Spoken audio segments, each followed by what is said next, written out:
Congratulations, it's a boy. Or congratulations, it's a girl. As a pediatrician for nearly 20 years, that's how many of my patient relationships began. Our bodies declare our sex. Biological sex is not assigned. Sex is determined at conception by our DNA, stamped into every cell of our bodies. Human sexuality is binary. Either you have a normal Y chromosome and develop into a male, or you don't, and you will develop into a female. There are at least 6,500 genetic differences between men and women. Hormones and surgery cannot and do not change this. Look, an identity is not biological, it is psychological. Identity has to do with thinking and feeling. Thoughts and feelings are not biologically hardwired. Our thinking and feeling may be factually right or factually wrong. For example, if I walk into my doctor's office today and say, "Hi, I'm Margaret Thatcher," my physician will say I am delusional and give me an antipsychotic. However, if instead I walked in and said, "I am a man," he would say, "Congratulations, you're transgender." If I were to say, "Doctor, I am suicidal. I'm an amputee trapped in a normal body. Please surgically remove my leg," I'll be diagnosed with body identity integrity disorder. But if I walk up to that same doctor and say, "I'm a man, sign me up for a double mastectomy," my physician will. See, according to most mainstream medical organizations, if you want to cut off a healthy arm or a healthy leg, you're mentally ill. But if you want to cut off healthy breasts or a penis, you're transgender. Let's be clear, no one is born transgender. If gender identity were hardwired in the brain before birth, identical twins would have the same gender identity 100% of the time. They don't. I had one little boy, a patient we'll call Andy. Between the ages of 3 and 5, he increasingly played with girls and stereotypical girl toys and started saying he was a girl. I referred the parents and Andy to a therapist. Sometimes mental illness of a parent or abuse of the child are factors.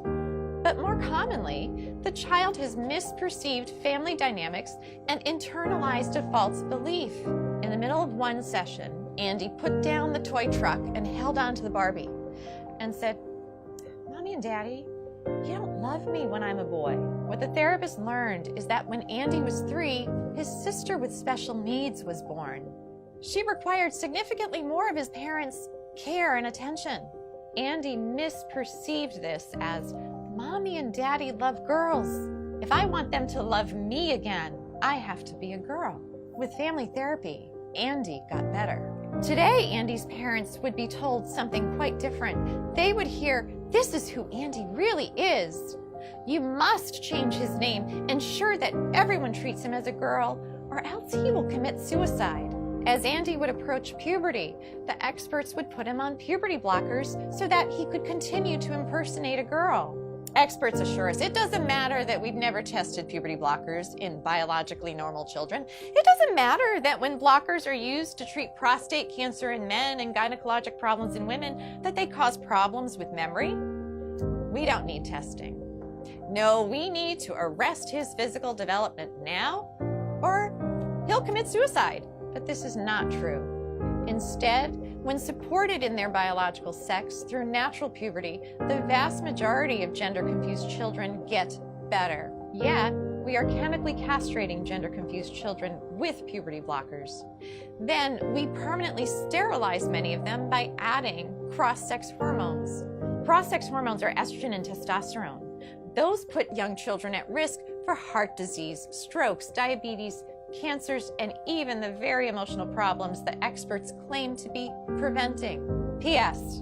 If a girl who insists she is a man has been on testosterone daily for 1 year, she's cleared to get a bilateral mastectomy at age 16. Now, mind you, the American Academy of Pediatrics recently came out with a report that urges pediatricians to caution teenagers about getting tattoos because tattoos are essentially permanent and can cause scarring. But this same AAP is 110% in support of 16-year-old girls getting a double mastectomy, even without parental consent, so long as the girl insists that she is a man and has been taking testosterone daily, for 1 year. Let's be clear, to indoctrinate all children from preschool forward with the lie that they could be trapped in the wrong body disrupts the very foundation of a child's reality testing.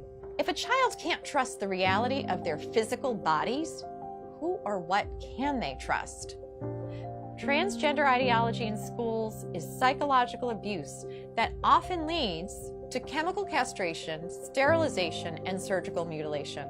If that's not child abuse, ladies and gentlemen, what is?